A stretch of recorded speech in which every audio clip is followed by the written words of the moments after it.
ഡോവലി ദാവൂദ് ഇബ്രാഹിമിനെ പിടിക്കാനൊക്കെ വേണ്ടി ഇങ്ങനെ നടന്ന സമയത്ത് കോൺഗ്രസ് സപ്പോർട്ട് കൊടുത്തില്ല. കോൺഗ്രസ്സുകാർക്ക് ഒരുപാട് താല്പര്യങ്ങൾ ഉണ്ടാവുമല്ലോ. മാത്രമല്ല ഡോവലിനെ തന്നെ ദാവൂദ് ഇബ്രാഹിമിനെ കൊല ചെയ്യാൻ വേണ്ടിയിട്ടുള്ള ഗൂഢാലോചന നടത്തുമ്പോൾ ഡോവലിനെ തന്നെ പിടിച്ചകത്തായി. CPM-ന് അങ്ങനെ വലിയ വിരോധമൊന്നും അവർക്കില്ല. പക്ഷെ അവരെ പേടി എന്താണെന്ന് വെച്ചാൽ ഒരു തവണയും കൂടി CPM അധികാരം നിലനിർത്തി കഴിഞ്ഞാൽ കോൺഗ്രസ് ഇല്ലാതാവും. കോൺഗ്രസ് ഇല്ലാതായി കഴിഞ്ഞാൽ അവിടെ കയറാൻ പോകുന്നത് BJP ആണ്. അത് അവർക്ക് സഹിക്കാൻ പറ്റില്ല. സബ്സ്റ്റൻസുള്ള കാര്യങ്ങൾ മുമ്പും ഉണ്ടായിരുന്നു, അത് ഈ രീതിയിൽ ചർച്ച ചെയ്യപ്പെട്ടിട്ടില്ല. അപ്പോൾ ഇത് കൃത്യമായി ഓരോ 1 by 1 ആയിട്ട് പ്രോപ്പപ്പ് ചെയ്യുന്നു. അതെങ്ങനെ?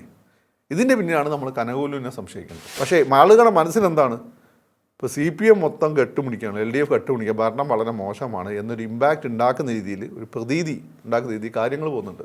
ഇത് കൃത്യമായിട്ടുള്ള ഒരു അജണ്ട സെറ്റ് ചെയ്യുന്നുണ്ട്.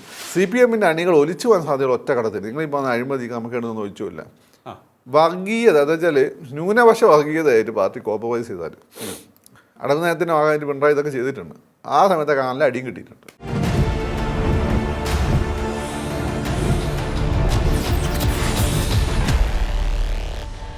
നമസ്കാരം, ടോക്കിംഗ് പോയിന്റിലേക്ക് സ്വാഗതം. കേരളത്തിൽ 2026 നിയമസഭാ തെരഞ്ഞെടുപ്പ് അടുക്കും തോറും നമ്മൾ കാണുന്ന ഒരു പ്രത്യേകത, CPM-നെതിരെ അടിക്കടി ശക്തമായ വാർത്തകൾ പുറത്തു വന്നുകൊണ്ടിരിക്കുന്നു. ഇങ്ങനെ പോവുകയാണെങ്കിൽ എന്തായിരിക്കും CPM-ൻ്റെ ഗതിയെന്ന് ഏവരും ഒരുപോലെ ചോദിച്ചു പോവുകയാണ്. പലപ്പോഴും ഓരോ ചർച്ചകളുടെയും അല്ലെങ്കിൽ സംഭവങ്ങളുടെയും ഒക്കെ തന്നെ അജണ്ട നിശ്ചയിക്കുന്നത് CPM ആയിരുന്നു. എന്നാൽ ഇന്നവർക്ക് കാലിടറുകയാണ്. കാരണമെന്ത്? ഇതിന് പിന്നിൽ ആരെങ്കിലും പ്രവർത്തിക്കുന്നുണ്ടോ? ഇവരുടെ ഓരോ തെറ്റുകുറ്റങ്ങളും പുറത്തേക്ക് എടുത്തെറിയുന്നത് ആരുടെ ഗവേഷണത്തിൻ്റെ അടിസ്ഥാനത്തിലാണ്? പരിശോധിക്കാം നമുക്ക്. നമ്മുടെ ഒപ്പം ചേരുകയാണ് രാഷ്ട്രീയ നിരീക്ഷകൻ ശ്രീ ഫക്രുദ്ദീൻ അലി. നമസ്കാരം, ടോക്കിംഗ് പോയിന്റിലേക്ക് സ്വാഗതം. ഏറ്റവും ഒടുവിൽ CPM നേരിടുന്നത് ഫണ്ട് തിരിമറിയുമായി ബന്ധപ്പെട്ട് അവരുടെ തന്നെ പയ്യന്നൂർ ഏരിയ കമ്മിറ്റി സെക്രട്ടറി ആയിരുന്ന ശ്രീ കുഞ്ഞികൃഷ്ണൻ നടത്തിയ വെളിപ്പെടുത്തലാണ്. അവരുടെ കണ്ണൂർ ജില്ലാ സെക്രട്ടറിയാണ്. അതായത് ഏരിയ കമ്മിറ്റിയുടെ ബിൽഡിംഗ് നിർമ്മാണത്തിൽ തിരിമറിയുണ്ട്. ഒപ്പം തന്നെ ധനരാജ് എന്ന CPM പ്രവർത്തകൻ രക്തസാക്ഷിയായി അദ്ദേഹത്തിന് വേണ്ടി നടത്തിയ ഫണ്ട് വിനിയോഗത്തിൽ, ഫണ്ട് പിരിച്ചതല്ല, ഫണ്ട് വിനിയോഗത്തിൽ, പിരിച്ച ഫണ്ടിൻ്റെ വിനിയോഗത്തിൽ തിരിമറിയുണ്ടായെന്ന് പറയുന്നു. ഒപ്പം തന്നെ കഴിഞ്ഞ നിയമസഭാ തിരഞ്ഞെടുപ്പിൽ അവിടെ നടത്തിയ ഫണ്ട് പിരിവുമായി ബന്ധപ്പെട്ടുള്ള തിരിമറിയും അദ്ദേഹം വെളിപ്പെടുത്തി. നമുക്കറിയാം, ശബരിമല വിഷയം ഇങ്ങനെ ഒന്നിന് പിന്നാലെ ഒന്നായി അവരെ കുത്തിക്കൊണ്ടേയിരിക്കുകയാണ്. അതിനു മുൻപുമുണ്ട് ഒട്ടേറെ സംഭവങ്ങൾ. ആക്ച്വലി എന്തായിരിക്കാം CPM-ന് സംഭവിച്ചുകൊണ്ടിരിക്കുന്നത്? അവർ ബംഗാളിന് സമാനമായ സാഹചര്യം നേരിട്ടുകൊണ്ടിരിക്കുകയാണോ? ബംഗാളിന് സമാനമായ സാഹചര്യം ഒന്നുമല്ല കേരളത്തിൽ. ബംഗാൾ പോലെ ഒന്നും ചെയ്യാതിരുന്ന പാർട്ടിയല്ല കേരളത്തിലെ പാർട്ടി. ഓക്കെ, അത് കലാകാലത്ത് കേരള ജനങ്ങളെ ലൈഫിനെ പ്രൊഡക്റ്റീവായി മാറ്റിയൊരു പാർട്ടിയാണ്. പിന്നെ സമരം ചെയ്ത് കുറേ ഫാക്ടറികൾ പൂട്ടിച്ചു എന്നുള്ളത് സത്യമാണ്. അത് കമ്മ്യൂണിസ്റ്റ് എവിടെ വന്നാലും അങ്ങനെ തന്നെ. അതൊഴിച്ച് നിർത്തിയാൽ പൊതുവെ സാധാരണക്കാരനൊരു വില ഉണ്ടായി കൊടുത്തൊരു പാർട്ടിയാണ്. അതുപോലെ തന്നെ ഇവിടെ ഗ്രാൻഡായിട്ടുള്ള പല പ്രോജക്റ്റുകളും അവർ ഭരണത്തിലിരിക്കുമ്പോൾ കൊണ്ടുവന്നിട്ടുള്ളവരാണ്. അവർ പ്രദേശത്തിരിക്കുമ്പോൾ എല്ലാം നശിപ്പിക്കാൻ നോക്കും. അതവരുടെ കമ്മ്യൂണിസ്റ്റ് രീതിയാണ്, വന്നിട്ടല്ല, അവരുടെ തലവൻ അങ്ങനെയാണല്ലോ. ഭരണപക്ഷത്തിരിക്കുമ്പോൾ അവർ കുറേ കാര്യങ്ങൾ ചെയ്തിട്ടുണ്ട്. പിന്നെ ഇന്ന് നമ്മൾ പറയുന്ന പല വാക്കുകളും നമ്മളിടെ പോപ്പുലറാക്കിയത് അവരാണ്. പരിസ്ഥിതി പ്രശ്നമാണെങ്കിലും അതല്ലെങ്കിൽ ഈ പറയുന്നതിനെ മതി ചങ്ങാത്ത മുതലാളിത്തത്തിനെതിരാണ്. അവരും ചങ്ങാത്ത മുതലാളിത്തത്തിൻ്റെ ഭാഗമൊക്കെ തന്നെയാണ്. പക്ഷേ പരിസ്ഥിതി പ്രശ്നം അവർ പ്രതിപക്ഷത്തിരിക്കുമ്പോൾ ഉയർത്തിക്കൊണ്ടുവരും, ഭരണപക്ഷത്തിരിക്കുമ്പോൾ അത് കണ്ടില്ലെന്ന്. ചങ്ങാത്ത മുതലാളിത്തം ഇതെല്ലാം തന്നെ ചങ്ങാത്ത മുതലാളിത്തമാണ് ഇപ്പോൾ ഏറ്റവും പുതിയൊരു. അപ്പോൾ ഇതെല്ലാം അവരാണ് നമ്മളുടെ ഫാസിസം അവർ കൊണ്ടുവന്ന് ആരാണ് പോപ്പുലറൈസ് ചെയ്തത്. അത് പിന്നെ ജമാഅത്ത് ഇസ്ലാമി ഏറ്റെടുക്കുകയായിരുന്നു. ജമാഅത്ത് എന്ന ഒരാൾ നമ്മളിപ്പോൾ പറയില്ലേ, ഈ നരേന്ദ്രമോദി ഉപയോഗിച്ചിരുന്ന കാറ്, ആ കാറ് ആക്രി ആകുന്ന സമയത്ത് വിറ്റ് കഴിയുമ്പോൾ ഏതെങ്കിലും ഒരുത്തം എടുക്കും, എന്നിട്ട് മോഡി ഉപയോഗിച്ച കാറാണെന്ന് ഉപയോഗിക്കും. അപ്പോൾ ഒരു ആക്സെപ്റ്റൻസ് ഇട്ടില്ല. അതാണ് ജമാഅത്ത് ഇസ്ലാമിക്കാർ ഇപ്പം ചെയ്യുന്നത്. അപ്പോൾ അങ്ങനെയുള്ളൊരു ഭാഗം അവിടുത്തെ പോലെ അല്ല. പിന്നെ അത് ഇവിടെ കാലത്തിനനുസരിച്ച് മാറിയ പാർട്ടിയാണ്. ഇപ്പോൾ കണ്ണൂർ പാർട്ടിയിൽ ഇപ്പോൾ നിങ്ങൾ കാണുന്നത് കാലത്തിനനുസരിച്ച് വന്ന മാറ്റത്തിൻ്റെ പ്രശ്നമാണ്. അപ്പോൾ അവിടെ ഈ അവിടെ ഉന്നയിച്ച ആൾ അവിടെയുള്ള ആളുകൾ അറിയാം. വളരെ സാധാരണക്കാരെ പാവപ്പെട്ട നേരും നിറയിലൊക്കെ വിശ്വസിക്കുന്ന ഒരു കമ്മ്യൂണിസ്റ്റ്. അപ്പോൾ രാധാകൃഷ്ണൻ ചേട്ടനെ പോലൊക്കെ ആയിരിക്കും. അപ്പോൾ മറ്റേന്ന് വെച്ചാൽ ഈ പുതിയ കാലഘട്ടത്തിലെ കമ്മ്യൂണിസ്റ്റ് പാർട്ടി സ്വാഭാവികമായിട്ടും ബൂർഷ ജനാധിപത്യവും അതിൻ്റെ ചുറ്റുപാടുകളൊക്കെ ആയിട്ട് അത് നെഗോഷിയേറ്റ് ചെയ്യേണ്ടതായിട്ട് വരും. അപ്പോൾ അവിടേക്കുള്ള ഒരുപാട് തെറ്റായ പ്രവണതകൾ പാർട്ടിയിലും കടന്നു വരും. പക്ഷേ after all the band must go എന്നുള്ളത്, ബാൻഡ് മുന്നോട്ട് പോകുന്നുണ്ട്. അല്ല, ഇതിപ്പോൾ ഇത്തരത്തിൽ കാരണം പലപ്പോഴും നിങ്ങളുടെ ചോദ്യത്തിലാണ് ഇത് കോൺഗ്രസ് പറ്റും BJP പറ്റും, കമ്മ്യൂണിസ്റ്റ് പാർട്ടി ഇത് പാടുണ്ടോന്നാ. അത് പുതിയ കമ്മ്യൂണിസ്റ്റ് പാർട്ടിയിൽ അതൊക്കെ ഉണ്ടാവും, സ്വാഭാവികമാണ്. കാരണം ഇത് പാർട്ടി അറിയാതെ പിരിക്കുവാൻ രസീതുകൾ അച്ചടിച്ചിറക്കി ലോക്കൽ ഇലക്ഷൻ ജയിക്കാൻ അങ്ങനെ പലതും ചെയ്യേണ്ടി വരും. പക്ഷേ അത് പിരിക്കുന്നത് ലക്ഷങ്ങളാണ്, കോടികളാണ്. അതൊക്കെ ഉണ്ടാവും. ഇപ്പോൾ ധനരാജ് അവരെ വളരെ പോപ്പുലർ ആയിട്ടുള്ള നേതാവായിരുന്നു. RSS വെട്ടിക്കൊന്നു. അദ്ദേഹത്തിന് വീടുണ്ടാക്കി കൊടുക്കാൻ വേണ്ടി, അദ്ദേഹത്തിൻ്റെ കുടുംബത്തിന് വീടുണ്ടാക്കി കൊടുക്കാൻ വേണ്ടി പിരിച്ച ഫണ്ടിലാണ് തിരിമറിയുന്നത്. നമുക്ക് കേൾക്കുമ്പോൾ ഞെട്ടലൊക്കെ തോന്നുമെങ്കിലും ആഫ്റ്റർ ഓൾ ഈ ആരോപണ വിധേയരായിരിക്കുന്ന MLA വളരെ സക്സസ്ഫുള്ളാണ്. Success defines everything. പക്ഷേ അങ്ങനെ ചെയ്യാൻ പാടുണ്ടോ എന്നുള്ളതാണ്. കാരണം ഇതിപ്പോൾ കമ്മ്യൂണിസ്റ്റ് ആയാലും കോൺഗ്രസ് ആയാലും BJP ആണെങ്കിലും അങ്ങനെ ആ ചോദ്യമൊന്നും അത് നിങ്ങൾ ഒരു ദിവസത്തെ ചർച്ചയ്ക്കുള്ളൂ. അത്തരം ചോദ്യമൊന്നും ബുഷ ഡെമോക്രസിയിൽ ഇല്ല. After all success matters. How can be? അത് എങ്ങനെ നമുക്ക് അങ്ങനെയുള്ളൂ. അതാണ് റിയാലിറ്റി മാൻ. അതാണ്. അതായത് ഈ ധനരാജിന്റെ വീട് നിർമ്മിക്കുന്നതിന് വേണ്ടി, കേസ് നടത്തുന്നതിന് വേണ്ടി, കുടുംബത്തെ സഹായിക്കുന്നതിന് വേണ്ടി ഫണ്ട് പിരിക്കുന്നു. ആ ഫണ്ട് ഇപ്പം നിങ്ങൾ പറയുന്നത് എനിക്ക് മനസ്സിലായി. നിങ്ങൾ പറയുന്നത് ധാർമ്മികമായിട്ടുള്ള ഒരു പ്രശ്നമാണ്. അതായത് 40 ലക്ഷം കൊണ്ട് നിങ്ങൾ ഈ പറയുന്ന ധാർമ്മികമായിട്ടുള്ള പ്രശ്നമാണ് വലിയ വിഷയം, എല്ലാവരെയും കൺസേൺ ചെയ്യുന്ന ഒരു വിഷയമാണെങ്കിൽ സ്വാഭാവികമായിട്ട് ഇത്തരം പ്രവണതകൾ എന്തുകൊണ്ട് ആവർത്തിക്കപ്പെടുന്നു? ഇതിനെതിരെ പ്രതികരിക്കുന്നവർ ഭരണത്തിലെത്തുമ്പോൾ അത് തന്നെ ചെയ്യുന്നു. പിന്നെ നിങ്ങൾ പറയുന്നത് നിങ്ങൾക്ക് ആ പാടത്തിൽ പറയാം, ഒരു കമ്മ്യൂണിസ്റ്റ് പാർട്ടി ഇതൊക്കെ ചെയ്യാൻ പാടുണ്ടോ? കമ്മ്യൂണിസ്റ്റ് പാർട്ടിയിൽ ഇങ്ങനെയൊക്കെ വരുമെന്ന് പണ്ട് ദാമോദരൻ മാഷ് പണ്ടേ സിനിമയിൽ വെച്ചിട്ടുണ്ട്. ദാമോദരൻ മാഷ സിനിമയിൽ സീമൻ ചേച്ചി ഒരു രക്തസാക്ഷിയുടെ ഭാര്യയാണ്. ആ രക്തസാക്ഷിയുടെ സഹായിക്കാൻ വേണ്ടി ചുമതല ഏർപ്പെടുത്തി കൊടുത്തിട്ടുള്ള ആളാണ് ജഗദീഷ് ശ്രീകുമാർ. ഇയാൾ ആദ്യം ചെയ്തെന്താ പറയുമോ? സീമൻ ചേച്ചീൻ്റെ ക്യാരക്ടറിനെ റേപ്പ് ചെയ്തു. പിന്നെ അവരെ കൊണ്ടുവച്ച് വിൽക്കലായിരുന്നു പണി. ദാമോദരൻ മാഷ സ്ക്രിപ്റ്റാണ്. അപ്പോൾ അന്ന് സിനിമ മറന്നു. അപ്പം അതുപോലെ തന്നെ വേറൊരുത്തെ കമ്മ്യൂണിസ്റ്റ് പാർട്ടിയിൽ വന്ന് അവിടെ പാർട്ടി ഉണ്ടാക്കിയ ബാലൻ കെ നായരുണ്ട്. ഈ നാട് സിനിമയിൽ തോന്നുന്നു. ബാലൻ കെ നാടിൻ്റെ കഥാപാത്രത്തെ ഒറ്റ കൊടുത്ത അവൻ നേതാവാണ്. ദാമോദരൻ മാഷ് മുൻകൂട്ടി കണ്ടിട്ടുണ്ട്. ദാമോദരൻ മാഷിൻ്റെ ഗുണമെന്ന് വെച്ചാൽ യൂറോപ്പിലും ഈ സോവിയറ്റ് യൂണിയനൊക്കെ കമ്മ്യൂണിസ്റ്റ് പാർട്ടിയിൽ വന്ന മാറ്റങ്ങൾ, അധികാരം വന്ന മാറ്റങ്ങൾ മൂപ്പര് മുൻകൂട്ടി കണ്ടിട്ടുള്ള ഒരാളാണ്, കണ്ടറിഞ്ഞിട്ടുള്ള ആളാണ്. അപ്പോൾ അന്ന് മൂപ്പരെ കമ്മ്യൂണിസ്റ്റ് വിരോധിയായിട്ടാണ് ആളുകൾ പാർട്ടി ചിത്രീകരിച്ചിരുന്നത് അദ്ദേഹത്തെ. പക്ഷേ അതൊക്കെ കാലത്തിൻ്റെ ഒരു പോക്കിൽ സംഭവിക്കുന്നതാണ്. അല്ല, ഇത് മാത്രമല്ല, ധനരാജ് ഫണ്ട് മാത്രമല്ല, അവിടെ ആരോപിക്കപ്പെടുന്ന രണ്ട് പ്രധാന വിഷയങ്ങൾ ആ ഒരൊറ്റ പയ്യന്നൂർ ഏരിയ കമ്മിറ്റിയിൽ മാത്രമായി. അതായത് പയ്യന്നൂർ ഏരിയ കമ്മിറ്റി കെട്ടിട നിർമ്മാണത്തിന് 70 ലക്ഷം രൂപയാണ് ഒരു മാസത്തെ വേതനത്തിലൂടെ പിരിച്ചെടുത്തത്, അതായത് സഹകരണ ജീവനക്കാരിൽ നിന്നും. അത് കണക്കിൽ കാണിച്ചിട്ടില്ല. ഈ 70 ലക്ഷം രൂപ കണക്കിൽ കാണിക്കാതെയാണ് ധനരാജിന്റെ പേരിൽ പിരിച്ചെടുത്ത 35-40 ലക്ഷം രൂപ കെട്ടിട നിർമ്മാണത്തിന് വേണ്ടി വിനിയോഗിച്ചത്, കടമായെടുത്തത്. അതുപോലെ തന്നെ തിരഞ്ഞെടുപ്പ് ഫണ്ട് ശരിയായിരിക്കുന്നതിൽ ഇതിന് ഒറ്റ പ്രശ്നമാണ്. നിങ്ങളത്തെ പറഞ്ഞല്ലോ, ഇത് ആർക്കാണ് കൺസേൺ ആവേണ്ടത്? അവിടെയുള്ള സഖാക്കൾക്കാണ്. അതിനുശേഷം അവിടെ നടന്ന ഇലക്ഷൻ, ലോക്സഭാ ഇലക്ഷൻ, മൻസൂദൻ പിന്നെ മത്സരിച്ചിട്ടില്ല. പാർട്ടിയിൽ മൻസൂദന് വലിയ തിരിച്ചടികളൊന്നും വന്നിട്ടില്ല. എന്നാൽ പാർട്ടി അതിലൊക്കെയാണ്. രണ്ടാമത്തെ കാര്യം എന്താണ്? ഇനി നിയമസഭ ഇലക്ഷൻ വരെ മൻസൂദൻ മത്സരിക്കാൻ പോകുന്നത്, ഇതിപ്പുണ്ടെങ്കിൽ ആളുകൾ തോൽപ്പിച്ചോളൂ. ഓക്കെ, അതുപോലെ തന്നെ. പക്ഷേ നിങ്ങൾ കണ്ട ഇങ്ങനെയുള്ള ആളുകളൊക്കെ ജയിച്ചു വന്നിട്ടേ ഉള്ളൂ. തോറ്റ വളരെ അപൂർവമായിട്ടാണ്. അപ്പോൾ ഇത് പറയപ്പെടുന്നതെന്ന് വെച്ചാൽ പാർട്ടിയുടെ ഏറ്റവും ശക്തി കേന്ദ്രമായ, അല്ലെങ്കിൽ ഏറ്റവും ശക്തമായ ജില്ല കണ്ണൂർ, കണ്ണൂർ ജില്ലയിലെ ഏറ്റവും ശക്തി കേന്ദ്രമായ പയ്യന്നൂർ, അവിടെയാണ് ഇത് നടക്കുന്നത്. അങ്ങനെയാണ് അവിടെ നടക്കുള്ളൂ. അത് നിങ്ങളെ മണ്ഡലത്തിൽ നടന്ന കോൺഗ്രസ് BJP ഇതിൻ്റെ പിന്നാലെ കൂടുതൽ. ഇവിടുത്തെ പാർട്ടി അത്ര സ്ട്രോങ് അല്ല. അവർക്ക് ഒരു പരിധി കൂടുതൽ ആക്ഷനൊക്കെ എടുക്കേണ്ടി വരും. കണ്ണൂർ പാർട്ടി തീരുമാനിക്കും. നിങ്ങൾ ശാസനം പാർട്ടി തീരുമാനിക്കും. അത് ഈ ചെയ്യുന്ന കാര്യം പാർട്ടിക്ക് ഗുണകരമാണ്, നല്ല കാര്യമാണ്. പാർട്ടിക്ക് ദോഷമാണെങ്കിൽ നിങ്ങൾ സത്യം പറഞ്ഞാൽ മോശം കാര്യമാണ്. ആഫ്റ്റർ ഓൾ പാർട്ടിയുടെ മുന്നോട്ടുള്ള പോക്കിന് സഹായകരമാകുന്നുള്ള ഒറ്റ ക്രൈറ്റീരിയേ ഉള്ളൂ, സക്സസ് മാറ്റേഴ്സ് മാൻ.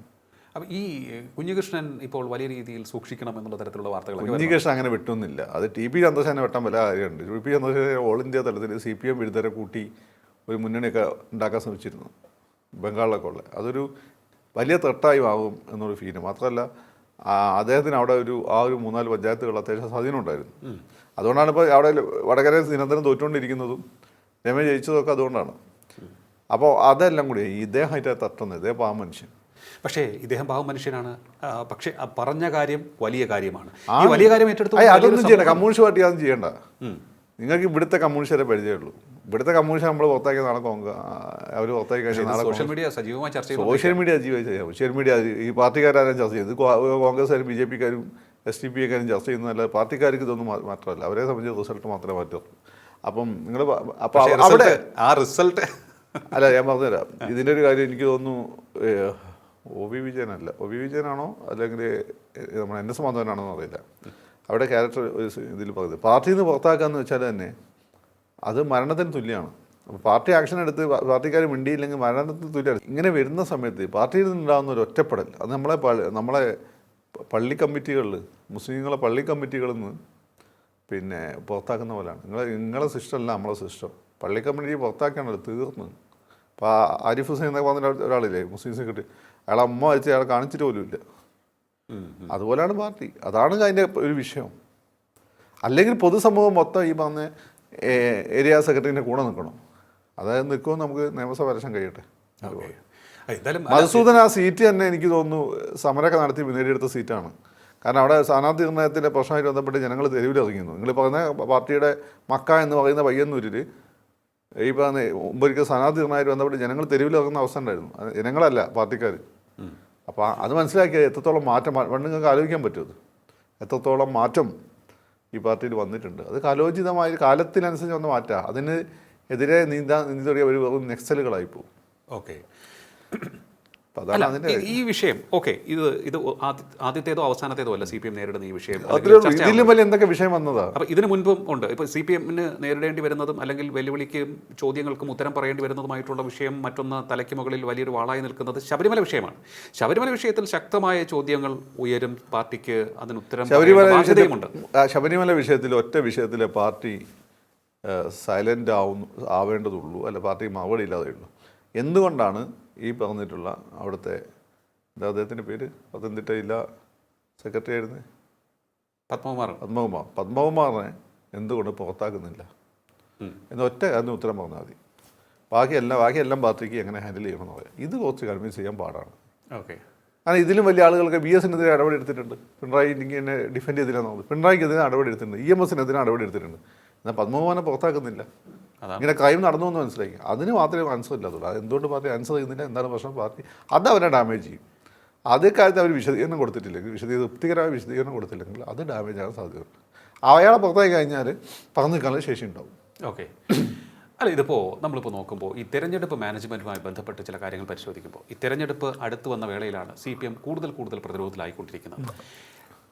ഏതെങ്കിലും തരത്തിലുള്ള വ്യക്തികളോ ഏതെങ്കിലും സംഘടനകളോ സംഘങ്ങളോ CPM-നെതിരെ പ്രവർത്തിക്കുന്നതായി തോന്നുന്നുണ്ടോ?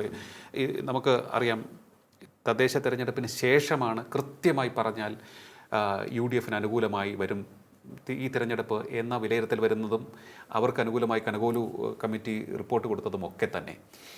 ഈ വിഷയത്തിലേക്ക് കൂടി ഞാനത് കണക്ട് ചെയ്യുകയാണ്. ഈ കോൺഗ്രസ് CPM-നെതിരെ വളരെ ആസൂത്രിതമായി, മുൻപൊരിക്കലും ഇല്ലാത്ത വിധത്തിൽ ആസൂത്രിതമായി ഇപ്പോൾ പ്രവർത്തിച്ചു കൊണ്ടിരിക്കുകയാണ്.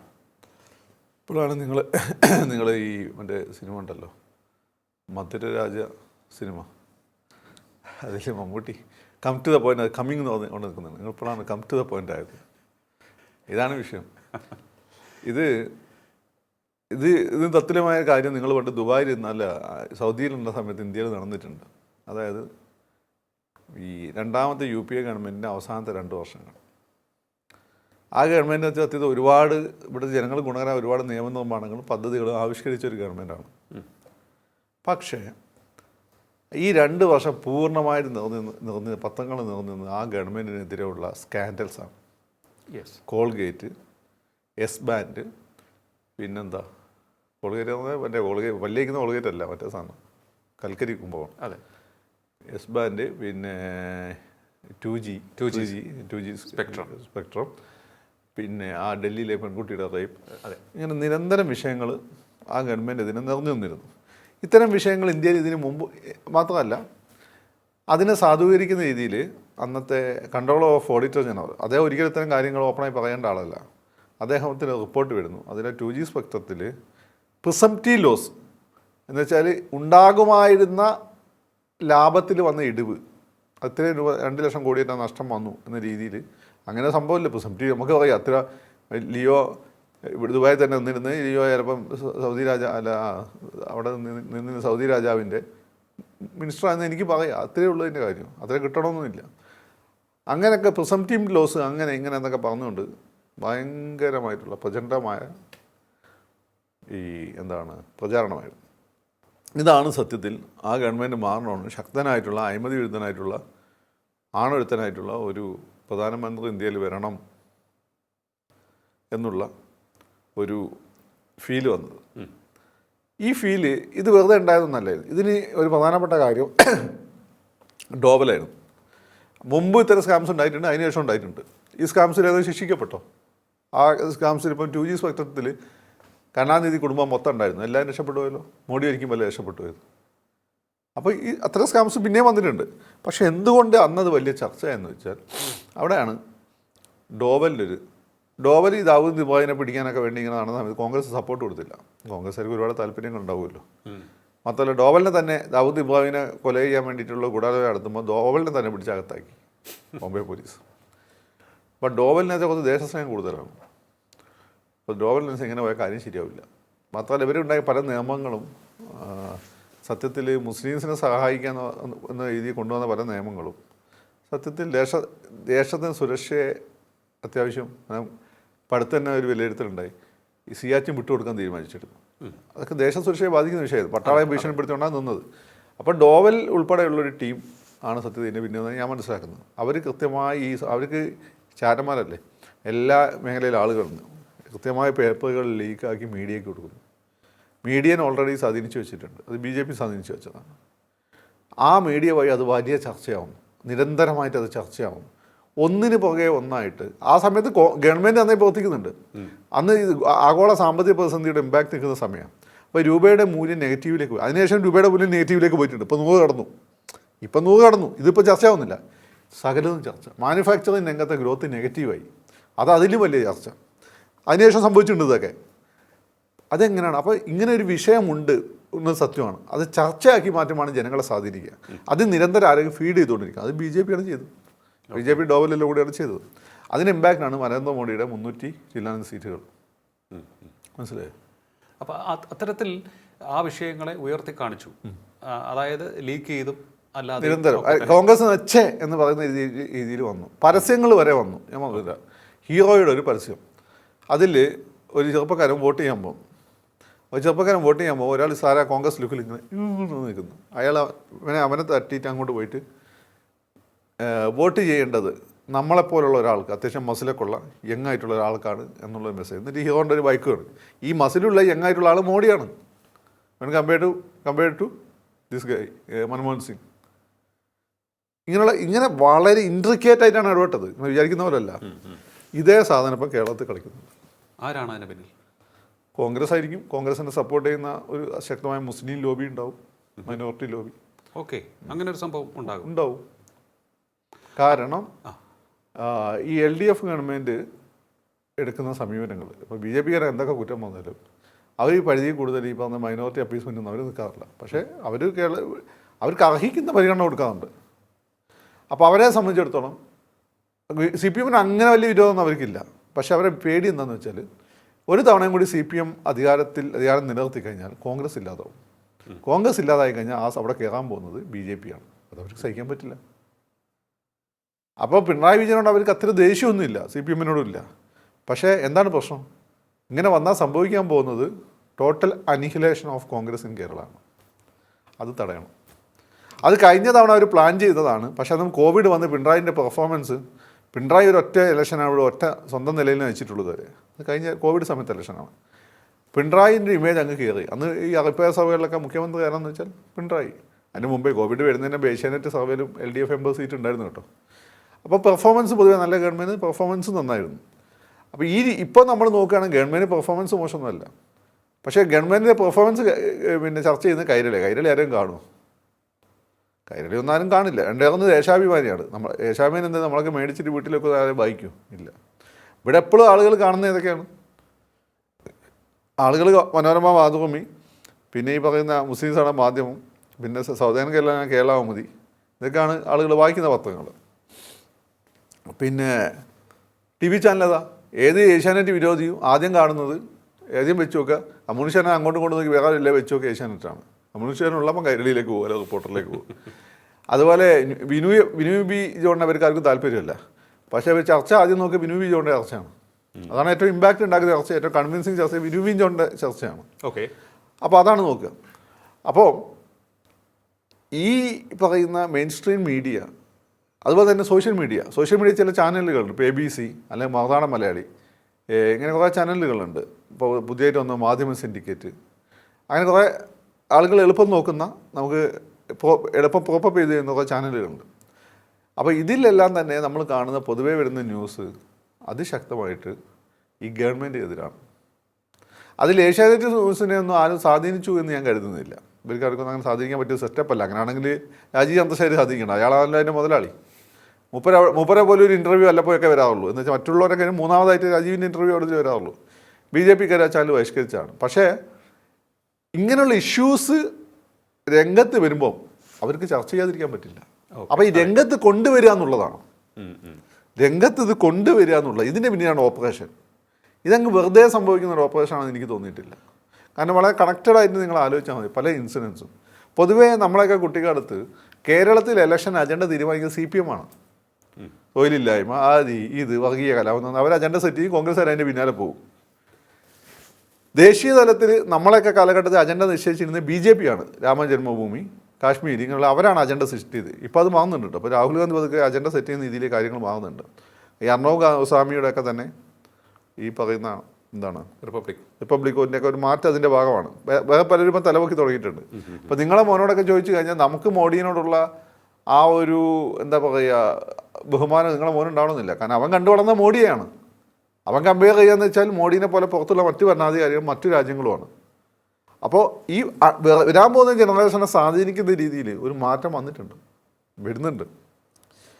ദേശീയ തലത്തിൽ അത്ര ശക്തമല്ല. പക്ഷേ കേരളത്തിൽ നിങ്ങൾ എടുത്തു നോക്കി കഴിഞ്ഞാൽ ഈ വിഷയങ്ങൾ നിങ്ങൾ എടുത്തു നോക്കി കഴിഞ്ഞാൽ ആശുപത്രി കെട്ടിടം ഇടിഞ്ഞു വീണതാണെങ്കിലും ആശുപത്രി കെട്ടിടങ്ങൾ ഇടിഞ്ഞു വീഴാൻ ആശുപത്രി രാഷ്ട്രീയം ഉണ്ടാകുന്ന പുതിയ കാര്യമൊന്നുമല്ല. ആ കെട്ടിടത്തിൻ്റെ കാലപ്പഴക്കം കൊണ്ടാണ്. വീണാ ജോതി വന്നത് ഒരു ദിവസം കൊണ്ട് അവർക്കെല്ലാം മാറ്റാൻ പറ്റും, ഇതില്ല.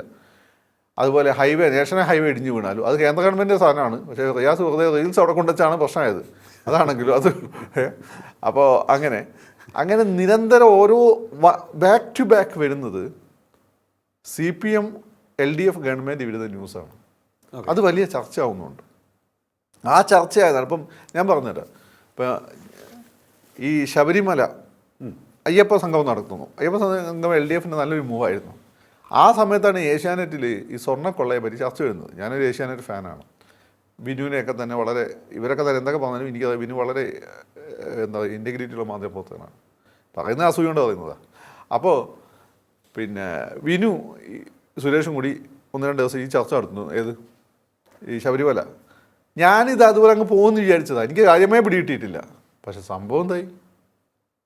ഇപ്പം ഇവിടെ ഏറ്റവും ഡോമിനൻ്റ് ആയിട്ടുള്ള ഡിസ്കോഴ്സ് ശബരിമലയാണ്. അയ്യപ്പ സംഘവും സകലതും പോയി. മറ്റ് ചാനലുകൾ ഇത് ഏറ്റെടുത്തു. മനസ്സിലായല്ലോ. കൈരളിയും ചർച്ച ചെയ്യുന്ന ശബരിമല തന്നെയാണ്. അതിൽ തന്ത്രിനെ ഫോക്കസ് ചെയ്യുന്നതേ ഉള്ളൂ. ഫലത്തിൽ എന്താണ് ഭരിക്കുന്നത്?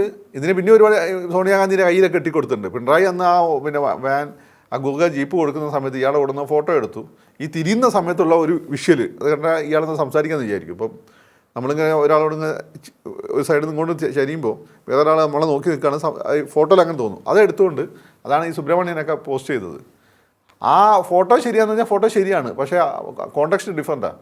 ഫോട്ടോ എന്ന് വെച്ചാൽ എനിക്കൊന്ന് വീഡിയോ എന്ന് എടുത്തുള്ള ഫോട്ടോ ആണ്. പിണറായി ഇങ്ങോട്ട് തിരിയുമ്പോൾ അയാൾ ഇങ്ങോട്ട് നോക്കുന്നു, അത് സംസാരിക്കാമെന്ന് തോന്നും. ഇത് പിണറായി സംസാരിക്കുന്ന രീതിയിലൊക്കെയുള്ള പ്രചാരണം നടത്തുന്നു. AI ഒക്കെ അതിന് വ്യാപകമായിട്ട് അത് ഉപയോഗിക്കുന്നു. അതിനുശേഷം പിന്നെ വന്നിട്ടുള്ളത് ഓരോ വിഷയങ്ങൾ നിങ്ങൾ നോക്കിയാൽ ഇപ്പം ഏഷ്യാനെറ്റിൽ തന്നെ വന്നിട്ടുള്ളതാണ് ഈ പറയുന്ന കന്യാസ്ത്രീയുടെ വെളിപ്പെടുത്തൽ. അവിടെ അത് കേരളം അറിയേണ്ട ഒരു കാര്യം തന്നെയാണ്. വേറെ നോക്കൂ, ഇന്നലെ വന്നതാണ്, പിന്നെ വന്നതാണ് ഇന്ന് ഈ ധനരാജിൻ്റെ ഫണ്ടുമായിട്ട് ബന്ധപ്പെട്ടിട്ടുള്ള വിഷയം. അപ്പോൾ ഈ ന്യൂസ് ഇത് മറ്റു ചാനലുകളും വരുന്നുണ്ട് ഇതേപോലെ. ഏഷ്യാനെറ്റ് ഞാൻ പറഞ്ഞത് ഞാൻ ഏറ്റവും കൂടുതൽ ശ്രദ്ധിക്കുക ഏഷ്യാനെറ്റ് എൻ്റെ കണ്ടുപെട്ടതാണ്. അപ്പോൾ ഇതൊന്നും തന്നെ സബ്സ്റ്റൻസ് ഇല്ലാത്ത കാര്യമല്ല.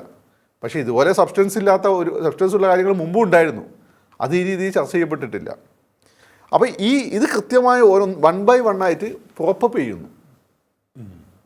അതെങ്ങനെ? ഇതിൻ്റെ പിന്നെയാണ് നമ്മൾ കനകോലുവിനെ സംശയിക്കേണ്ടത്. അന്ന് അവിടെ ഡൽഹിയിൽ ധോവൽ മാത്രമല്ല, ഇതിന് പിന്നെ മറ്റേ അവരുണ്ടല്ലോ പ്രശാന്ത് കിഷോർ ഉണ്ടായിരുന്നു.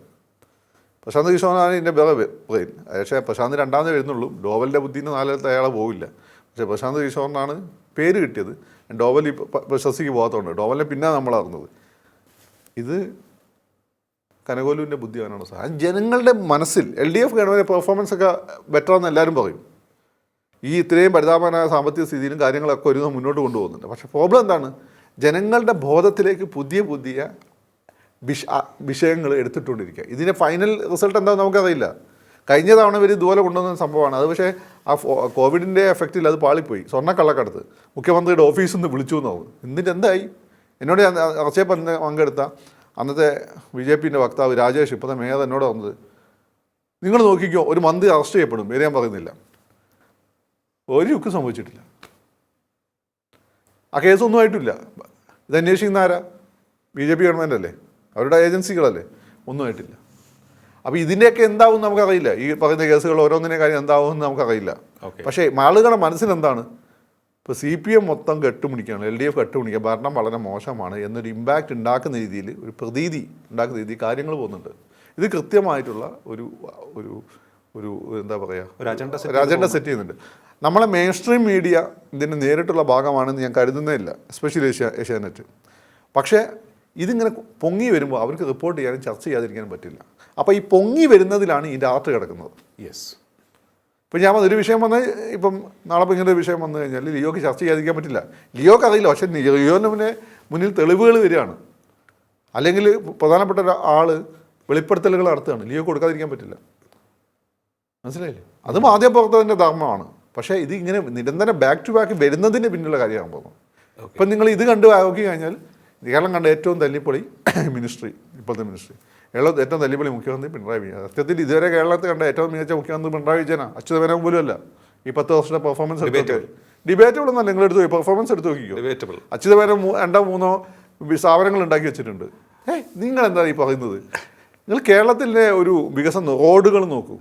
കേരളത്തിൽ വർഗീയ കലാപങ്ങൾ ഉണ്ടായോ? ഇല്ല. അതുപോലെ ശമ്പളം മുടങ്ങിയോ? ഇല്ല. അപ്പോയിൻറ്റുകൾ നടക്കുന്നില്ല? ഇല്ല. ഇത് അപ്പോയിൻറ്റുകൾ കുറയുന്ന സമയത്താണ് നമ്മൾ അപ്പോയിൻറ്റ് നടത്തിക്കൊണ്ടിരിക്കുന്നത് മറ്റു സ്ഥലത്ത്. അങ്ങനെ ഏതൊക്കെ മേഖലകളിലാണ്? പക്ഷേ ഇതൊന്നും സബ്സ്റ്റാൻഷ്യലായി ഇവിടെ ചർച്ച ചെയ്യപ്പെടുന്നില്ല.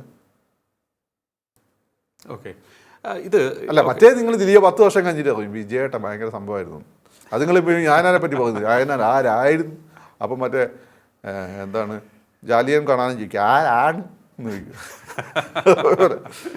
അല്ല, ഇതിപ്പോൾ ഇത്തരത്തിൽ ഈ രീതിയിൽ അജണ്ട സെറ്റ് ചെയ്യുകയാണ് എന്നുണ്ടെങ്കിൽ, വിഷയങ്ങൾ ചർച്ചയാക്കുകയാണ് എന്നുണ്ടെങ്കിൽ, അത് സ്വാഭാവികമായും CPM-ന് വലിയ രീതിയിൽ കുഴപ്പം ചെയ്യുന്ന, അല്ലെങ്കിൽ CPM-ന് സാധ്യതകൾ ഇല്ലാതാക്കുന്ന ഒന്നായി ഭവിച്ചുകൊണ്ടിരിക്കുകയാണ് എന്ന് വേണം കരുതാൻ. പഞ്ചായത്ത് ഇലക്ഷൻ്റെ റിസൾട്ട് നോക്കുമ്പോൾ അങ്ങനെയാണ്. അത് ഇതിന് വലിയ വില കൊടുക്കേണ്ടി വരും CPM. പഞ്ചായത്ത് ഇലക്ഷൻ്റെ റിസൾട്ട് വെച്ച് നോക്കുമ്പോൾ നിയമസഭാ തെരഞ്ഞെടുപ്പിന് വലിയ വില കൊടുക്കേണ്ടി വരും. ഇപ്പോൾ നമുക്ക് എന്താണ്, പഞ്ചായത്ത് ഇലക്ഷൻ്റെ റിസൾട്ട് വെച്ചുകൊണ്ട് അങ്ങനെ പറയാം. പക്ഷേ നിയമസഭാ ഇലക്ഷൻ ഇനിയിപ്പോൾ എന്തൊക്കെ വരും? അതിനിടയ്ക്കാണ് ഈ ഭൂരിപക്ഷ സമുദായത്തിനിടയിൽ ഒരു ഐക്യം രൂപം കൊണ്ടുവരുന്നത്.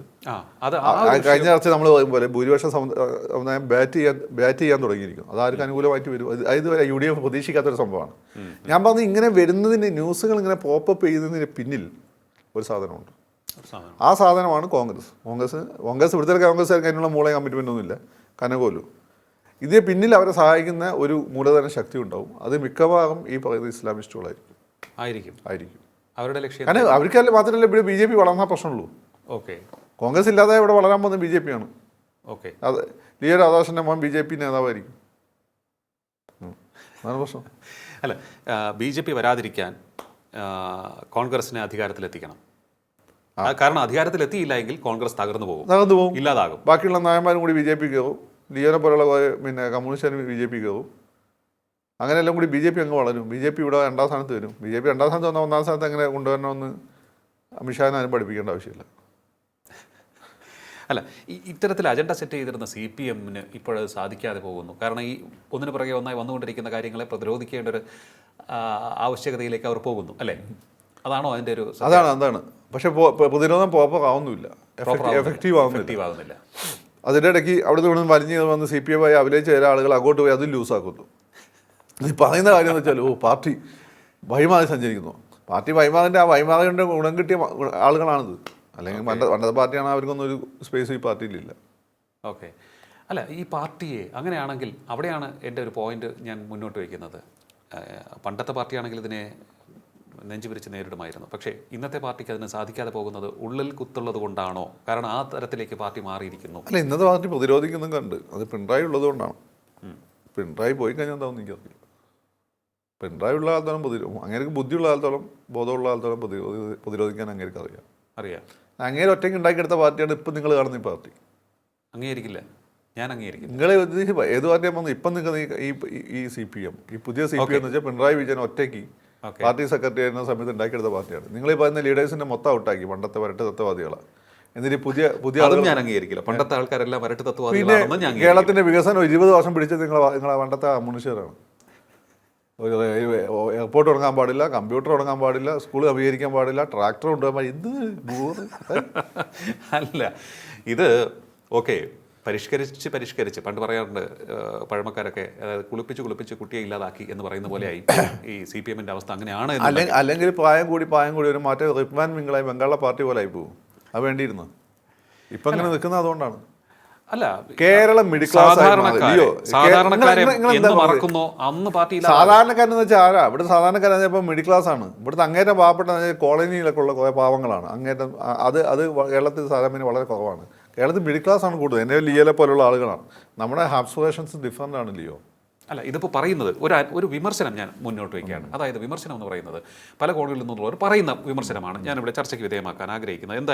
എന്താണെന്ന് വെച്ചാൽ, മുകളിലിരിക്കുന്നവർ മുതൽ അടിത്തട്ട് വരെ ക്രമക്കേടുകൾ നടത്തി കൊണ്ടേയിരിക്കുകയാണ്. അപ്പോൾ താഴെത്തട്ടിലുള്ളവരുടെ ക്രമക്കേട് ചോദ്യം ചെയ്യുവാൻ മുകളിലുള്ളവർക്ക് കഴിയില്ല, കാരണം അവരുടെ കൈകൾ ശുദ്ധമല്ല. അങ്ങനെ വരുമ്പോൾ അടിമുടി ക്രമക്കേടുകളുടെ ഒരു കൂമ്പാരമായി CPM മാറുന്നു. അതുകൊണ്ടാണ് ഈ ഏരിയ കമ്മിറ്റികളിലൊക്കെ തന്നെ ഇത്തരത്തിലുള്ള ക്രമക്കേടുകൾ നടക്കുന്നത്. പണ്ട് അങ്ങനെ ഉണ്ടാകുമായിരുന്നില്ല. പാർട്ടി ആൾക്കാർക്ക് വിശ്വാസമായിരുന്നു. ഇന്ന് ഇത്തരത്തിലുള്ള സംഭവം സാർവത്രികമായി കൊണ്ടിരിക്കുന്നു. ഇതാണ് പറയപ്പെടുന്നത്. അല്ല, ഈ ക്രമക്കേട് ഒരു ക്രമം എന്ന് പറഞ്ഞാൽ എപ്പോഴും ഒരു രാഷ്ട്രീയ പ്രസ്ഥാനത്തിനൊന്നും പൂർണ്ണമായ ക്രമം അനുസരിച്ച് പോകാനൊന്നും പറ്റില്ല. രാഷ്ട്രീയം എന്ന് വെച്ചാൽ റിയൽ പൊളിറ്റിക്സ്. അതിൽ ഈ പറഞ്ഞ ഒരുപാട് അടവ് നയങ്ങളും മറ്റും വേണ്ടി വരും. ഒരുപാട് പിന്നെ മുമ്പ് നമ്മൾ തെറ്റെന്ന് എഴുതുന്ന പല പ്രവണതകൾ അതിൻ്റെ ഭാഗമായിട്ട് വരും. അതിനൊക്കെ ടോളറേറ്റ് ചെയ്ത് പോകേണ്ടതായിട്ട് വരും. ഓക്കെ, ഇതിപ്പോൾ ഒരു രാഷ്ട്രീയ പാർട്ടി ഇത്തരത്തിൽ പോകണം, അടവ് നയങ്ങൾ വേണം. പക്ഷേ സാധാരണക്കാരനെ എങ്ങനെ അത് ബോധ്യപ്പെടുത്തും? സാധാരണ അവന് പല കാര്യങ്ങൾ ചെയ്യുന്നില്ലേ. പഞ്ചായത്തിൽ CPM സാധാരണക്കാരന് കോഴി കിട്ടുന്ന അവന് ശരിക്കും അർഹനായതുകൊണ്ടാണോ? അത്യത്തിൽ കേരളത്തിൽ ഇപ്പോൾ ഏറ്റവും ദരിദ്രമായ കോൺഗ്രസ്സുകാരാണ്. പക്ഷെ അന്ന് കോഴി കിട്ടിയവരും ഈ വിമർശിക്കുന്ന CPM എങ്ങനെ വീട് കോഴി കിട്ടിയത്? അവന് കോഴി കിട്ടിയത് എങ്ങനെയാണെന്ന് വെച്ചാൽ, ഈ പഞ്ചായത്ത് മെമ്പർമാർ നമ്മളെ ആളുകൾക്ക് കൊടുക്കണം. എനിക്ക് തോന്നുന്നു, ഞാൻ SFL-ആയിരുന്ന സമയത്ത്, ഞാൻ യൂണിയൻ ജനറൽ സെക്രട്ടറി ആയിരുന്ന സമയത്ത് എനിക്ക് കിട്ടിയ നിർദ്ദേശമാണ്. അതായത് മാഗസിൻ എടുത്ത സമയത്ത് പരമാവധി നമ്മളെ ആളുകളുടെ ആർട്ടിക്കിൾസ് കുത്തിക്കയറ്റി വിട്ടണം. ഇങ്ങനെയുള്ള നിർദ്ദേശം എല്ലാം എനിക്കറിയാവുന്ന കാര്യം പോകുന്നത്. അങ്ങനെ നിർദ്ദേശം കൊടുക്കും. അങ്ങനെ ക്രമം മാറ്റി, അത് ക്രമം മാറിയില്ല എന്നുള്ള ഫീലിൽ തന്നെ ജനാധിപത്യപരമായ തീരുമാനമായിരിക്കും. പക്ഷേ കൃത്യമായി പാർട്ടി അജണ്ട ആയിരിക്കും. അതുകൊണ്ട് നിനക്കൊന്നും വിമർശിക്കാനുള്ള ഒരവകാശവും ഇല്ല. നീയൊക്കെ ഇതിൻ്റെ ഗുണഭോക്താവാണ്. പക്ഷേ ഇങ്ങനെ ഗുണഭോക്താക്കളെ സൃഷ്ടിച്ചുകൊണ്ട്, അല്ലെങ്കിൽ ഇങ്ങനെയുള്ളവരെ തൃപ്തിപ്പെടുത്തിക്കൊണ്ട് പോകുമ്പോഴാണ് നമുക്ക് പറയുന്ന ഒരു ചൊല്ലിലേക്ക് പോകേണ്ടി വരുന്നത്. അതായത് കാലിനടിയിലെ മണ്ണ് ഒലിച്ചു പോയി. കാലിനടിയിൽ മണ്ണി ഈ പറയുന്ന എങ്ങനെയാണ് പാർട്ടി മാറുന്നതനുസരിച്ച് പാർട്ടി പ്രവർത്തകർ എന്തായി പറയും, അവരും മിഡിൽ ക്ലാസ് ആയി മാറി. മനസ്സിലായോ? പണ്ടെന്ന് വെച്ചാൽ ഈ കമ്മ്യൂണിസ്റ്റുകാരുടെ വീട്ടിൽ ഒരു റേഡിയോ പോലും ഇല്ലായിരുന്നു. ഇപ്പം കമ്മ്യൂണിസ്റ്റുകാരുടെ വീട്ടിലൊക്കെ 32 ഇഞ്ചിൻ്റെ TV ആണുള്ളത്. 32 മുകളിലേക്കൊക്കെ പോകും. പോവും. കമ്മ്യൂണിസ്റ്റുകാരുടെ വീട്ടിലുള്ള വണ്ടി സ്വിഫ്റ്റിൻ്റെ മുകളിലാണ്. ഓക്കെ, മനസ്സിലായില്ലേ? ഇപ്പോൾ കേരളത്തിൽ ഏറ്റവും ദരിദ്രന്മാർ കോൺഗ്രസ്സുകാരാണ്. കോൺഗ്രസ്സുകാർ രാഷ്ട്രീയ പാർട്ടിയുടെ പ്രത്യേകത ഏറ്റവും ദരിദ്രന്മാർ കോൺഗ്രസ്സുകാരാണ്. അത് മുമ്പും അങ്ങനെ തന്നെ. കോൺഗ്രസ്സുകാരൊന്നും കൊടുക്കില്ലല്ലോ. ഈ മോളുള്ളവരുണ്ടാക്കുന്ന താഴെത്തട്ടുള്ള കോൺഗ്രസ്സുകാരന് ജോലിയും കൊടുക്കില്ല, ഇലക്ഷന് ക്യാഷും കൊടുക്കില്ല. ബെമ്പിന് ഇന്ദിരാഗാന്ധി, രാജീവ് ഗാന്ധി ഇതിനോടുള്ള കമ്മിറ്റ്മെൻറ്റിനോട് പാവം ജോലി ചെയ്യാൻ പോകും. അവർ കഷ്ടപ്പെട്ട് ചിലപ്പോൾ ഇലക്ഷൻ കിട്ടി. ജയിച്ചു കഴിഞ്ഞാലും നേതാക്കൾ പറയുന്നത് മുന്നേറ്റം, ഞാൻ മുന്നിൽ നിന്ന് നയിച്ചു, എൻ്റെ സുഹൃത്ത് മുന്നിൽ നിന്ന് നയിച്ചു. ഡൽഹിയിൽ പോയി ഒരു വോട്ടും വെക്കും. ഹാർദിക് ബർദായി രാഹുൽ ഗാന്ധി, എൻ്റെ ഫോട്ടോവും ഇപ്പോൾ രാഹുൽ ഗാന്ധിയുടെ ഫോട്ടോ. ഡൽഹിയിലൊക്കെ ഒന്ന് പോയി വെക്കാണ്. ഇപ്പോൾ നമുക്ക് കോമഡിയാണ്. അല്ല, ഇതിപ്പോൾ ഇങ്ങനെ പോവുകയാണ് എന്നുണ്ടെങ്കിൽ, ഞാൻ നേരത്തെ സൂചിപ്പിച്ച പോലെ നമ്മളിപ്പോൾ തെരഞ്ഞെടുപ്പിലേക്ക് പോവുകയാണ്. അപ്പോൾ ഈ തന്ത്രങ്ങൾ മെനയാൻ അതല്ലേ ഈ ഒലിച്ചു പോകുന്നത് എങ്ങനെയാണെന്ന് വെച്ചാൽ, CPM-ൻ്റെ അണികൾ ഒലിച്ചു പോകാൻ സാധ്യതകൾ ഒറ്റ കടത്തിൽ. നിങ്ങളിപ്പോൾ അഴിമതി നമുക്ക് ഇടുന്നൊന്നും ഒഴിച്ചുമില്ല. വർഗീയത എന്ന് വെച്ചാൽ ന്യൂനപക്ഷ വർഗീയതയായിട്ട് പാർട്ടി കോംപ്രമൈസ് ചെയ്താൽ, അടവ് നയത്തിൻ്റെ ഭാഗമായിട്ട് പിണറായി ഇതൊക്കെ ചെയ്തിട്ടുണ്ട്. ആ സമയത്തൊക്കെ നല്ല അടിയും കിട്ടിയിട്ടുണ്ട്. അപ്പോൾ ഇപ്പോൾ കോംപ്രമൈസിന് തയ്യാറാകുന്നില്ല എന്നാണോ പറയുന്നത്? അതാണല്ലോ നമ്മൾ കാണുന്നത്. അപ്പോൾ എന്തായാലും ന്യൂനപക്ഷങ്ങൾ അല്ലെങ്കിൽ മുസ്ലിം വിഭാഗം വലിയൊരു ശതമാനം അർഹിക്കുന്ന പരിഗണന കൊടുക്കും. അതല്ലാതെ 28% വെച്ചുകൊണ്ട് ഇത് 30% ഇതിലേക്കോട്ട് കേരള രാഷ്ട്രീയത്തെ മൊത്തം നമുക്ക് കൊണ്ട് ഡ്രൈവ് ചെയ്യാമെന്ന് വിചാരിച്ചു നടന്നാൽ അത് സംഭവിച്ചു കൊടുക്കുമെന്ന് എനിക്ക് തോന്നുന്നില്ല. അവരെ പോക്കെട്ടിന് പകരം തോന്നുന്നത്. ഇവരങ്ങനെ ആ അജണ്ടയിൽ കൂടെ പോകുന്നത്. അതായത് 30% എത്തിക്കഴിഞ്ഞാൽ ഇവിടെ കൺട്രോൾ ചെയ്യാൻ പറ്റും. അതിനുള്ള പൈസയുണ്ട്, സംഘടിത വോട്ട് ബാങ്ക് ഉണ്ട്. ഓൾ ഇന്ത്യ തലത്തിൽ ഈ മുസ്ലിം ഇസ്ലാമിസ്റ്റ് സംഘടന കേരളത്തിലാണ് കോൺസെൻട്രേറ്റ് ചെയ്യുന്നത്. കാരണം അവർക്ക് ആകപ്പാടെ നിൽക്കാൻ പറ്റുന്ന സ്ഥലം കേരളമാണ്. എന്തുകൊണ്ടാണ്? കേരളത്തിൽ ഈ മുസ്ലിം, ഹിന്ദു, ക്രിസ്ത്യാനി എന്നുള്ള പ്രശ്നമല്ല. നമ്മളെല്ലാം സഹകരിച്ച് ജീവിക്കുന്നവരാണ്. ഉത്തരേന്ത്യയിൽ ഹിന്ദു രാജാക്കന്മാരെ കൊന്നാണ് വന്നത്. അല്ലേ, പടയോട്ടങ്ങൾ അങ്ങനെയാണല്ലോ. അങ്ങനെ വന്നുകൊണ്ട് അവർക്ക് ഇവരോട് പിന്നെ വിഭജനത്തിനൊക്കെ പ്രശ്നമുണ്ട്. അപ്പോൾ ഇവിടെ കിട്ടുന്ന ആക്സെപ്റ്റൻസ് അവിടെ കിട്ടില്ല. അപ്പോൾ കേരളം എന്ന് വെച്ചാൽ അവർ പർദീസ് അയക്കണം. ആ പർദീസ് എന്തുകൊണ്ടാണ്? ഇവിടെ നമ്മളൊക്കെ സെക്കുലർ ആയതുകൊണ്ടാണ്. അവർ വരുന്നത് എന്തുകൊണ്ടാണ്? ഈ വിഷം കൊണ്ടാണ്. ആ വിഷം ഉപയോഗിച്ചിട്ട് ഭരണത്തെ പിടിച്ചിട്ട് കാര്യം നടത്താമെന്നുള്ളതാണ് അവരുടെ നീക്കം. നിങ്ങൾ നോക്കിയാൽ മതി. ഇപ്പോൾ ഏറ്റവും കൂടുതൽ UDF സപ്പോർട്ട് വരുന്നത് എവിടെയാണ്? അത് നിങ്ങൾ നോക്കിയാൽ മതി. ഓക്കെ. അല്ല, എൻ്റെ ഒരു സംശയം, ഇപ്പോൾ കനകോലുവിൻ്റെ തന്ത്രങ്ങളാണ് എന്നുണ്ടെങ്കിൽ ഇനിയിപ്പോൾ ഈ ഭൂരിപക്ഷ സമുദായ അംഗങ്ങളെ ഇടതുപക്ഷത്തിൽ നിന്നും അകറ്റുവാൻ ഉള്ള തന്ത്രം മറ്റൊന്നുകൂടി പയറ്റപ്പെടും, അല്ലെങ്കിൽ മറ്റേതെങ്കിലും കൂടി പയറ്റപ്പെടും. ഈ ശബരിമല മാത്രമായിരിക്കില്ല, വേറെ എന്തെങ്കിലും കൂടി ഉയർന്നു വരാനുള്ള സാധ്യതയുള്ളതായി കാണുന്നുണ്ടോ? ശബരിമല അല്ല, പലതും വരാം. പലതും വരാം. പല മാജിക് ഇവരെ കയ്യിലുണ്ടാകുന്ന സതീശൻ പറഞ്ഞിരിക്കുന്നത്. ഓക്കെ. നിങ്ങൾ 1 to 1 ആയിട്ട് വന്നുകൊണ്ടിരിക്കും. അപ്പോൾ എന്തായാലും ഈ ഭൂരിപക്ഷ സമുദായങ്ങളുടെ ഐക്യം എന്ന് പറയുന്നത് അത് ഏതെങ്കിലും ഒരു പക്ഷത്തേക്ക് അവർ ചായില്ല എന്ന് പറയുന്നത് അവർ അവരുടെ സമുദായങ്ങൾക്ക് വേണ്ടി നിലകൊള്ളുമെന്ന് പറയും. അവരുടെ സമുദായത്തിന് വേണ്ടി നിലകൊള്ളുന്നതാണ്. അതല്ലാതെ ഏത് പക്ഷത്ത് ചെയ്യേണ്ട ആവശ്യം അവർക്കില്ല. ഇല്ല. എല്ലാവരും വോട്ട് ബാങ്ക് കാണിച്ചാലേ കളിക്കുന്നത്. അപ്പോൾ ഹിന്ദു മാത്രമാണ് വോട്ട് ബാങ്ക് അല്ലാതെ ഇരുന്നത്. ഇപ്പോൾ അവർ ഹിന്ദു ഒരു വോട്ട് ബാങ്ക് ആയി മാറിക്കൊണ്ടിരിക്കുകയാണ്. പിന്നെ അത് സുഭാൻ ആസാദ് ചിരിച്ചില്ല, വെള്ളാപ്പള്ളി കാല് കയറ്റിയില്ല. അപ്പോൾ അതിൽ കുറുമ്പുള്ള ഒരുപാട് ആളുകളുണ്ട്. ഓക്കെ. അവർക്കൊന്നും ഒരു ഇമ്പാക്റ്റ് ഉണ്ടാക്കാൻ പോകുന്നില്ല. ഓക്കെ. അപ്പോൾ എന്തായാലും കരുതിയിരിക്കണം. ഇനിയും അപ്പോൾ ഇലക്ഷൻ വോട്ടിങ്ങിനെ സ്വാധീനിക്കാൻ ഉതകുന്ന വിധത്തിലുള്ള ഓരോ അസ്ത്രങ്ങൾ ഇപ്പോൾ ചെയ്തുകൊണ്ടിരിക്കുകയാണ്. അതെല്ലാം തന്നെ കൃത്യമായി ഏൽക്കുകയും ചെയ്തുകൊണ്ടിരിക്കുകയാണ് ഇടതുപക്ഷത്തിന് എതിരെ. ഇനിയിപ്പോൾ വീണ്ടും വന്നേക്കാം മർമ്മത്തിൽ തന്നെ കൊത്തുന്ന പക്ഷെ അവിടെ ഇതൊന്നും LDF ബാധിക്കില്ല. ചില കാര്യങ്ങൾ ശ്രദ്ധിച്ചാൽ, ഉദാഹരണമായിട്ട് ശബരിമല വിഷയത്തിൽ പത്മനാഭനെ പുറത്താക്കണം, അല്ലെങ്കിൽ ഈ പകുതിയിലൊക്കെ കാര്യമുണ്ട് നാട്ടുകാർ. നിങ്ങളെ ആക്ഷനും കൂടി റിയാക്ഷൻ ആളുകൾ നോക്കും. ഓക്കെ. അപ്പോൾ ആക്ഷൻ ഓക്കെ, റിയാക്ഷനാണ് പ്രശ്നം വരുന്നത്. അപ്പോൾ പത്മനാഭനെ നിങ്ങൾ പുറത്താക്കുക. ഇനിയും അയാളെ കോടതി തെറ്റാണ് എന്ന് പറഞ്ഞത് ഹസ്ബൻഡ് എങ്ങനെ ചെയ്തുകൂടെ? അവിടെയാണ് കോൺഗ്രസ് ചോദിക്കുന്നത്, ഞങ്ങൾ രാഹുൽ മാങ്കൂട്ടത്ത് പാർട്ടിയിലേ ഇല്ല, എല്ലാ സപ്പോർട്ടും കൊടുക്കുന്നുണ്ട്. അതാണ് ഈ ചോദ്യം വലിയൊരു പ്രശ്നമാണ്. ഇത് എന്തുകൊണ്ട് CPM അവർക്ക് ഭരണം വേണ്ടേ? ഓക്കെ, തീർച്ചയായിട്ടും. ഏതായാലും സങ്കീർണമായിക്കൊണ്ടിരിക്കുകയാണ് കേരളം തെരഞ്ഞെടുപ്പിനെ നേരിടാൻ ഒരുങ്ങുന്ന ഈ വേള. ആരോപണങ്ങൾ ഒന്നിനു പിന്നാലെ ഒന്നായി ഇടതുപക്ഷത്തെ മുട്ടുകുത്തിക്കുന്ന വിധത്തിലേക്ക് പോകുമ്പോൾ അതിന് പിന്നിൽ കനകോലുവിൻ്റെ ബുദ്ധിയാണോ എന്നാണ് ഇവിടെ സംശയിക്കപ്പെടുന്നത്.